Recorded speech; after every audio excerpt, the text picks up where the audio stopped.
এইরকম ওয়েদার, গরম, আর একটু ভিজে ভিজে ঘাম হয়েছে। ঘাম হওয়ার পরে যে হাওয়াটা লাগছে বাইকের, দারুণ লাগছে আমাকে। এখানে সবসময় পুলিশ থাকে এই জায়গাটায়, বাইকে মাউন্ট করা থাকলে কিছু বলবে না। কেরালায় তোমরা জানো, কেরালায় মাইকটা আছে তো? হ্যাঁ, মাইকটা আছে। কেরালায় যদি তুমি হেলমেটে মাউন্ট করো তোমার ক্যামেরা, তাহলে কিন্তু ফাইন 2000 টাকা ফাইন, লাইসেন্সও রদ হয়ে যেতে পারে যদি পুলিশ মনে করে। এবার পুলিশ যেরকম হিসাবের তোমার অ্যাকশন নেবে সেরকম। খুবই স্ট্রিক্ট কেরালায়, নিয়মকানুনগুলো খুবই স্ট্রিক্ট, সবাই মানে। তো কেরালায় যারা আসবে তারা একটুখানি দেখবে, ম্যাক্সিমাম কেরালায় যারা আসবে তোমরা দেখবে ম্যাক্সিমাম হেলমেটে ক্যামেরা মাউন্ট না করে এরকম আমি যেরকম হ্যান্ডেলে মাউন্ট করেছি আর তোমাদের সঙ্গে কথা বলছি, এরকম হ্যান্ডেলে মাউন্ট করার জন্য দেখবে।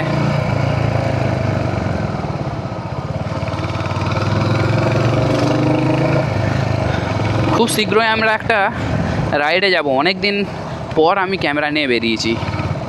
অনেক দিন পর মানে অনেক দিন পর, প্রায় 3 মাস তো হবেই।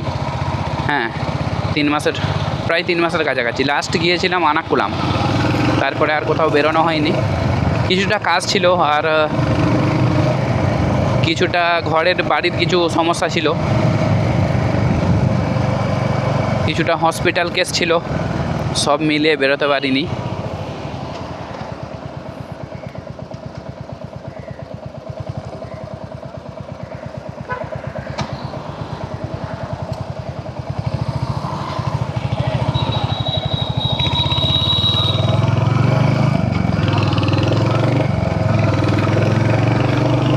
তো এই রবিবারে একটা ছোট্ট ট্রিপ করবো ভাবছি, যেটা তামিলনাড়ু মেঘামালাই বলে একটা জায়গা আছে তামিলনাড়ুতে, সেইখানে যাওয়ার চিন্তাভাবনা করছি। এখনও পর্যন্ত ঠিক হয়নি। তো একটা জিনিসের দরকার, সেই জিনিসগুলো যদি কালেক্ট করতে পারি আর একটা সঙ্গী সাথী যদি পাই তাহলে যাব। একা কিন্তু যাওয়া পসিবল হবে না, তার কারণ হচ্ছে তামিলনাড়ু ওই জায়গাটা অনেক দূর। আমি কেরালা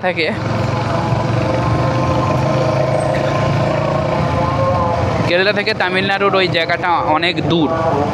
কেরালা থেকে বলতে কেরালার বর্ডার হতে পারে, কিন্তু ফেনী হয়ে যেতে হবে। সেই জন্য আমার এইখান থেকে একটুখানি,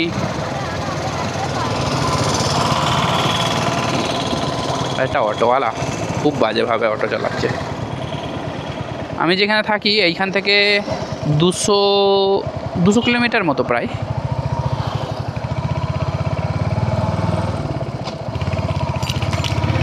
আমার এখান থেকে 200 কিলোমিটার মতো। তো ভাবছি সেই 200 কিলোমিটার যদি ভোরবেলায় বেরোনো যায়, 4:30 5টার দিকে যদি বেরোনো যায়, 4:30 বেরোলেও তাহলে মোটামুটি কভার করে দেয়া যেতে পারে। আর যদি সেরকম না হয়, শনিবারে রাতের বেলায় যদি বেরোতে পারি, শনিবারে 7:30 8টার সময় যদি বেরিয়ে পড়তে পারি, তাহলে কিন্তু কভার হয়ে যাবে। প্রথম কথা হচ্ছে আমাকে আমার ট্যাঙ্ক ব্যাগ যেটা দেখিয়েছিলাম এর আগের দিন, সেটা লাগাতে হবে। ট্যাঙ্ক ব্যাগটা লাগালে তাহলে আমি মোটামুটি এতটা লং জার্নি ইজিভাবে করতে পারবো। কিছু জিনিস আছে যেগুলো কাঁধের ব্যাগের মধ্যে নিয়ে যাওয়া পসিবল নয়, সেই কারণে ট্যাঙ্ক ব্যাগটা যদি লাগাতে পারি তাহলে খুব ভালো হয়। তো চেষ্টা করব আজকে কালকের মধ্যে ট্যাঙ্ক ব্যাগটা লাগানোর।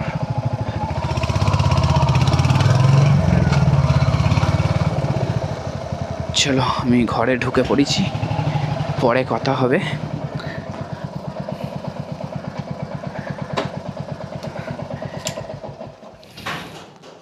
ക്യാമറ വാങ്ങിച്ച ചെയ്തിട്ട് 3 മാസമായി.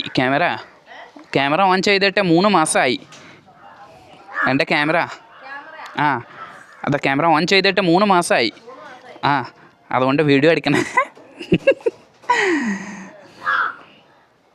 যেটা বলছিলাম যে ওইখানে যেতে মোটামুটি তোমার সময়